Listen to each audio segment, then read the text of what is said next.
Hello, কাল তো দেখিয়েছেন যে আমি একটা কেক বানিয়েছিলাম, তবে এই কেকটা আর রাতে কাটা হয়নি, ঠান্ডা হওয়ার জন্য আমি রেখে দিয়েছিলাম। তবে এখন বসে বসে সব কেকগুলোকে পিস পিস করে কেটে বয়মে ভরে নেব। আর কিছুক্ষণ পরেই রয়েছে আমাদের ট্রেন, তবে ট্রেনে নেবার জন্য এই পরোটাগুলোকে এক এক করে ছেঁকে নিচ্ছিলাম। সবারই কাজের ভাগটা ছিল আলাদা আলাদাভাবে, তবে আমার কাজের ভাগে ছিল এই কেক বানানোটা আর কিছু পরোটা ছেঁকে নেওয়াটা। এই ভিডিও করার চক্করে সবশেষে আমি তৈরি হয়ে বের হই। চলুন, আর লেট করা যাবে না, ঠাকুরকে প্রণাম নিয়ে এবার ট্রেনের উদ্দেশ্যে বেরিয়ে পড়ি। চলুন, সবাই মিলে বসে পড়লাম গাড়িতে স্টেশন যাবার জন্য, কারণ আর লেট করা যাবে না, প্রায় অনেকটা লেট হয়ে গেছে। ঠাকুরের নাম নিয়ে বেরিয়ে পড়লাম আমরা স্টেশন যাওয়ার উদ্দেশ্যে। স্টেশন আমাদের বাড়ি থেকে বেশি দূরে নয়, 5-6 মিনিটের মতন লাগে। আচ্ছা, কে কে যাচ্ছি বলুন তো?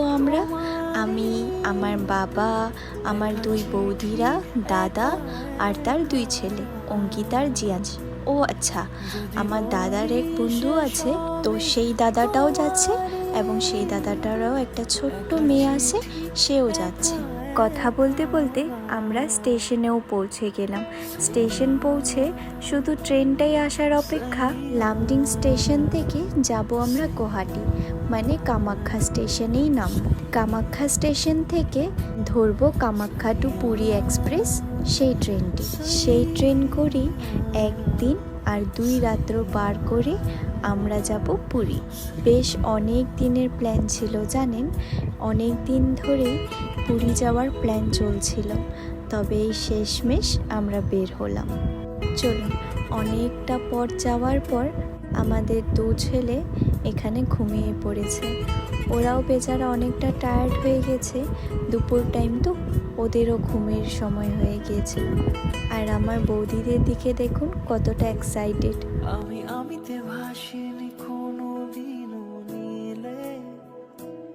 বেশ অনেক দিন পর ট্রেনের এই বাদাম ভাজা পেলাম, আচ্ছা যেটাকে বলে মুংফলি, যেটাকে আবার কিনা বলে ট্রেনে লং জার্নি করার বেস্ট ফ্রেন্ড। চলুন, কথা বলতে বলতে পৌঁছে গেলাম আমরা কামাখ্যা স্টেশনে। সন্ধ্যা প্রায় 6:30।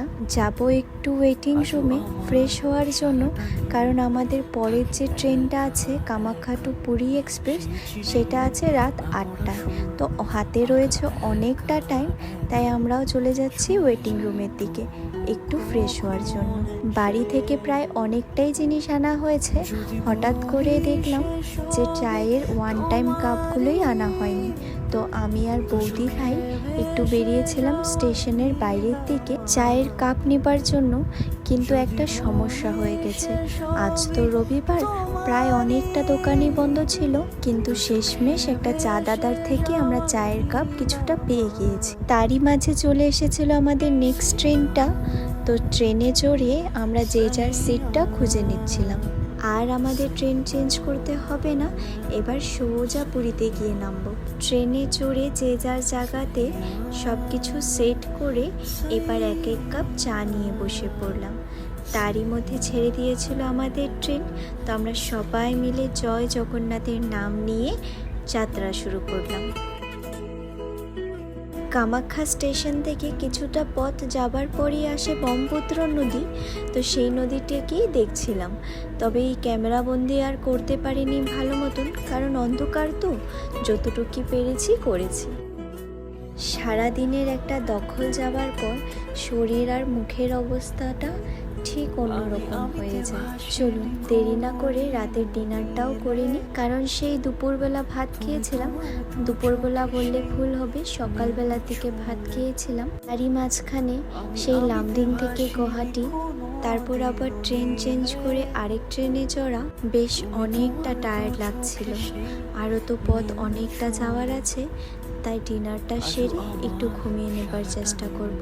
যদিও ট্রেনে খুব একটা ঘুম আসে না, কিন্তু করার মতনও কিছু নেই, সবাই এখন ঘুমিয়ে পড়েছে। চলুন, আজ আসি, টাটা।